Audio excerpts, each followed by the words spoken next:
In this video, we'll be talking about Amazon Elastic Container Service, or ECS. Amazon ECS is a highly scalable, fast container management service that makes it easy to run, stop, and manage Docker containers on a cluster. You can host your cluster on a serverless infrastructure that is managed by Amazon ECS by launching your services or tasks using the Fargate launch type. For more control, you can also host your tasks on a cluster of EC2 instances that you manage by using the EC2 launch type. ECS lets you launch and stop container-based applications with simple API calls, allows you to get the state of your cluster from a centralized service, and gives you access to many familiar Amazon EC2 features. You can use Amazon ECS to schedule the placement of containers across your cluster based on your resource needs, isolation policies, and availability requirements. ECS eliminates the need for you to operate your own cluster management and configuration management systems, or worry about scaling your management infrastructure. ECS is a regional service that simplifies running application containers in a highly available manner across multiple availability zones within a region. You have the option of creating EC2 clusters within a new or existing VPC. After a cluster is up and running, you can define task definitions and services that specify which Docker container images to run across your clusters.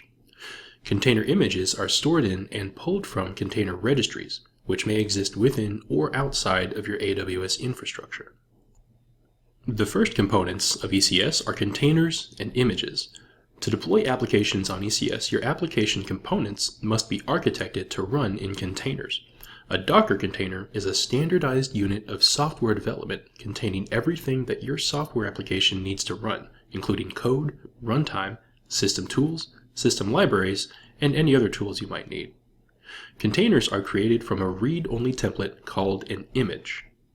Images are typically built from a Docker file, which is a plain text file that specifies all of the components that are included in the container. These images are then stored in a registry from which they can be downloaded and run on your cluster. In this diagram, you can see how a Docker file is related to a container image and how a container image is related to a container registry. So, a Docker file is used to create a container image, and then the image is published to the container registry, several of which are Amazon ECR and Docker Hub. The next component of ECS is task definitions. To prepare your application to run on Amazon ECS, you need a task definition created. The task definition is a text file in JSON format that describes one or more containers up to a maximum of 10 that form your application. It can be thought of as a blueprint for your application. Task definitions specify various parameters for your application. Examples of task definition parameters are which containers to use, which launch type to use, which ports should be opened for your application, and what data volumes should be used with the containers in the task. The specific parameters available for the task definition depend on which launch type you're using.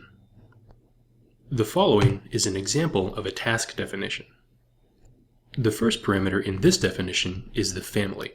When you register a task definition, you give it a family which is similar to a name for multiple versions of the task definition, specified with a revision number sometimes.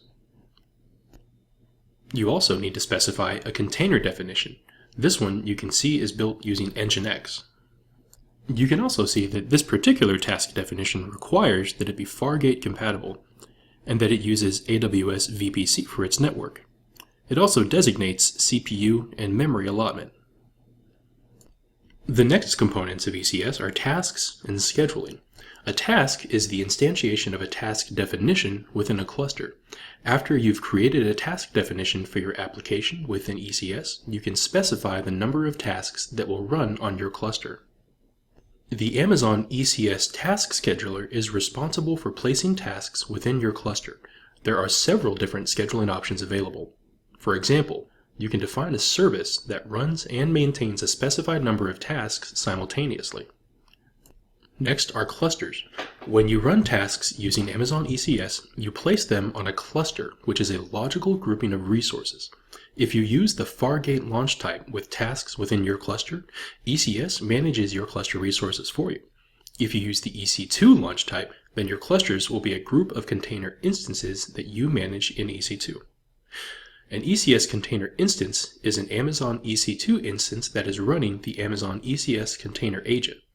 ECS downloads your container images from a registry that you specify and runs those images within your cluster. And finally, the container agent runs on each infrastructure resource within an Amazon ECS cluster. It sends information about the resource's current running tasks and resource utilization to ECS, and starts and stops tasks whenever it receives a request from ECS. The following diagram shows how container agents operate within the ECS infrastructure. What you'll notice is that Amazon ECS sends its scheduled tasks to the Amazon ECS cluster.